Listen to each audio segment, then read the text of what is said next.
सांघातिक स्थिति रे दिल्ली प्रदूषण वायु गुणवत्ता मान विपज्जनक स्थिति रे पहुंचवा परे दिल्ली सरकार बड़ निष्पत्ति एणिकी ऑनलाइन रे हेबो नर्सरी रु पंचम श्रेणी पर्यंत पाठ पढ़ा।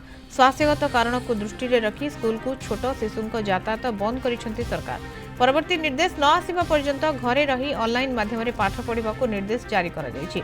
निर्देशावली रे 5टी दिग को फोकस करा जायछि। पंचम श्रेणी पर्यंत कोनोसी पिला स्कूल जिबे नाही। सेमानक पाठपढ़ा संपूर्ण ऑनलाइन हेबो।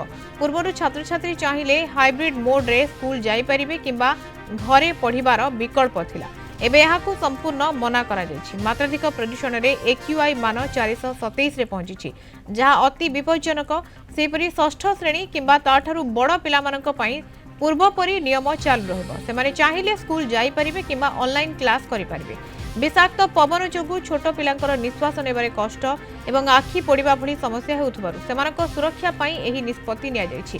घन कुहुड़ी एवं कम विजिबिलिटी पई 228 टी विमान बातिल करा जायछि। भयंकर प्रदूषण पई लोकंकु मास्क व्यवहार करबाकू डाक्टर परामर्श दैछन्ति। आशुतोष राउत दिल्ली ब्यूरो चीफ हम सहित सीधासख जोड़ी होती। आशुतोष, बेस गंभीर